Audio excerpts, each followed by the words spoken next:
우리 강아지가 하품하거나 가까이 다가왔을 때 훅 하고 올라오는 썩은 내 같은 입냄새에 깜짝 놀란 적 있으시죠? 저희 14살 둥이도 3년 전쯤에 입냄새가 너무 심해서 스케일링을 해줬거든요. 그 이후로도 걱정돼서 매일매일 열심히 양치를 해줬는데 입냄새가 다시 심해져서 병원에 가보니까 이 나이쯤 되면 단순한 치석 문제가 아닐 수 있다고 하더라고요. 특히 6세 전후로 왜 입냄새 원인이 달라지는지, 그리고 치석 제거껌이나 양치, 스케일링, 진짜 뭐가 효과 있을까 같은 우리 반려인들이 자주 궁금해하는 질문들까지 하나하나 속 시원하게 정리해봤어요. 오늘 영상 끝까지 보시면 우리 강아지 입냄새 이렇게 관리하면 되겠네 하고 마음이 확 편해지실 거예요. 궁금하신 분들은 좋아요 한 번씩 눌러주시고요. 그럼 바로 시작해볼게요.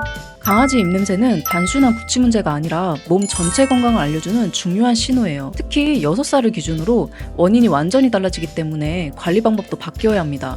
입냄새는 대부분 입안 세균이 단백질을 분해하면서 발생하는 황화수소 같은 가스 때문이에요. 이 세균은 치석을 만들고 잇몸 안쪽까지 침투하면 염증과 출혈, 악취를 유발하게 돼요. 문제는 시간이 지나면 이 염증이 심장이나 간, 신장까지 영향을 줄 수 있다는 건데요. 특히 나이가 많을수록 잇몸 속 치석이나 장기 기능 저하가 겹치면 냄새는 더 심해질 수밖에 없어서 평소 관리가 정말 중요합니다. 6살 이하 강아지의 입냄새 원인 1위는 치석과 치은염이에요. 반면에 6살 이상 노령견의 경우 잇몸 깊은 염증이나 간, 신장 기능 저하가 함께 작용할 수 있어요. 한국 반려동물 임상치과학회 자료에 따르면 7세 이상 노령견의 65% 이상이 치은화 치석 또는 장기 이상 소견과 동반된 입냄새를 보인다고 보고한 바 있습니다. 저희 3살 모찌의 경우에는 입냄새가 나더라도 스케일링을 해준 뒤에는 크게 문제가 없었는데요. 노령견인 둥이는 스케일링을 했는데도 불구하고 입냄새가 계속 나서 병원에서 피검사를 해보니까 신장이 좋지 않다는 결과가 나왔어요. 결과적으로 단순히 치석 문제가 아니라 노폐물 배출 저하로 인한 악취 발생이 있었던 거죠. 근데 아이가 아직 어리고 양치도 꼬박꼬박 해주고 치석 제거껌까지 챙겨줬는데도 입냄새가 그대로라면 진짜 답답하시죠. 같은 애견인으로서 그 심정 너무나 잘 알아요. 저도 모찌를 키우면서 생각했던 게 뭐라도 하니까 괜찮아지겠지였거든요. 그런데 보호자님들 중에서 치석 제거껌의 기능을 과대평가하는 경우가 정말 많아요. 껌의 경우 겉에 붙어있는 얕은 층상 치석을 일부 떨어뜨리는 데는 도움이 되지만 잇몸 속의 깊숙한 치석은 껌으로 절대 제거할 수가 없어요. 그리고 이미 염증이 시작된 상태라면 아무리 좋은 껌을 줘도 냄새는 사라지지 않습니다. 치석 제거껌의 경우는 오늘 양치 못했을 때 보조수단, 입냄새가 심하지 않은 초기 단계의 관리용 정도로만 생각하시는 게 좋아요. 그럼 지금부터 어떻게 실질적인 관리를 해야 하는지, 양치에 익숙해지는 법, 식단 관리, 정기적 스케일링에 대해서 알려드릴게요.